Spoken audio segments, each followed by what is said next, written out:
7 ദിവസം കഴിഞ്ഞു രാഹുൽ മാങ്കൂട്ടത്തിൽ ഒഴിവിൽ പോയിട്ട്. ഇതുവരെ കേരളത്തിലെ പോലീസിന് കണ്ടുപിടിക്കാൻ സാധിക്കുന്നില്ല എന്ന് പറഞ്ഞാൽ അതിലെന്ത് യുക്തിയാണുള്ളത്?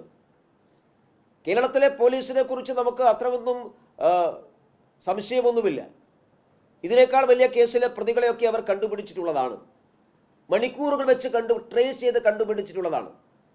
അതും വലിയ ക്രിമിനൽ സ്വഭാവമുള്ള വലിയ വലിയ കേസിലെ പ്രതികളെ കേരള പോലീസ് മണിക്കൂറുകൾ വെച്ച് ട്രേസ് ചെയ്ത് പിടിച്ചിട്ടുള്ള എത്രയോ അനുഭവം നമ്മുടെ മുമ്പിലുണ്ട്. ഇപ്പോൾ മലപ്പുറം ജില്ലയിലെ ഒരു ബാങ്ക് റോബറി കേസിൽ അന്തർ സംസ്ഥാന ശൃംഖലയുള്ള ഒരു വലിയ കൊള്ളക്കള സംഘത്തെ 24 മണിക്കൂറിൽ ട്രേസ് ചെയ്ത് കേരളത്തിന് വെളിയിൽ പോയി അറസ്റ്റ് ചെയ്ത് പരിശീലനമുള്ള പോലീസാണ് കേരളത്തിലെ പോലീസ്.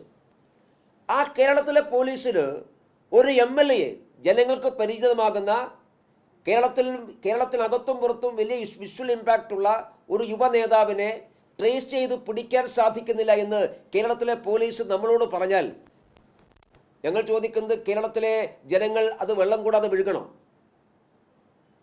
അപ്പോൾ പോലീസിനെ കൈ ആരാണ് കെട്ടിയത്? രാഹുൽ മാങ്കൂട്ടത്തിലെ തൽക്കാലം അറസ്റ്റ് ചെയ്യേണ്ടതില്ല, ഈ ദിവസങ്ങൾ നീട്ടിപ്പോട്ടെ. മുൻകൂർ ജാമ്യ ഹർജിയൊക്കെ വാദം കഴിഞ്ഞ് വിധി വരുന്നവരെ തൽക്കാലം അറസ്റ്റൊന്നും വേണ്ട എന്ന് കേരള പോലീസിന് നിർദ്ദേശം കൊടുത്തത് ആരാണ്? ഇതറിയേണ്ടതല്ലേ?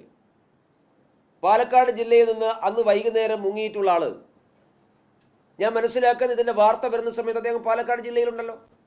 ഇവിടെ തെരഞ്ഞെടുപ്പ് പ്രചരണം നടക്കുകയാണല്ലോ. മുഖ്യമന്ത്രിക്ക് പരാതി കിട്ടി, അരമണിക്കൂറിൽ മുഖ്യമന്ത്രി ആ പരാതി ADGPക്ക് കൈമാറിയല്ലോ. 1 മണിക്കൂർ കഴിയുമ്പോൾ FIR ഇട്ടല്ലോ. അപ്പം മുഖ്യമന്ത്രി ADGPക്ക് പരാതി കൈമാറുന്ന സമയത്ത് തന്നെ FIR ഇടുമെന്നും ഇദ്ദേഹം പ്രതിയാണെന്നും അറസ്റ്റ് ചെയ്യണമെന്നൊക്കെ പോലീസിന് അറിയാത്തതുകൊണ്ടല്ലോ. പോലീസ് ഇതൊക്കെ മുൻകൂട്ടി കാണുന്ന ആൾക്കാരല്ലേ. എന്തേ പാലക്കാട് ജില്ലയിലെ പോലീസിനോട് അലർട്ടാക്കാൻ കേരള പോലീസ് ആവശ്യപ്പെട്ടില്ല? പോലീസ് നേതൃത്വം, പോലീസിൻ്റെ ഉന്നതാധികാരികൾ ആവശ്യപ്പെട്ടില്ല?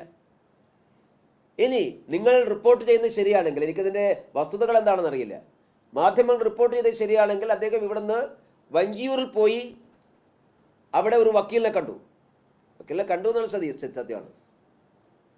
വഞ്ചിയൂർ കോടതി വളപ്പിൽ പാലക്കാട് നിന്ന് തിരുവനന്തപുരം വരെ പോയി വഞ്ചിയൂർ കോടതി വളപ്പിൽ ഒരു അഭിഭാഷകനെ, അതും ഏറെ പ്രസിദ്ധനായ ഒരു അഭിഭാഷകനെ കണ്ട് തിരിച്ചിറങ്ങുന്നത് വരെ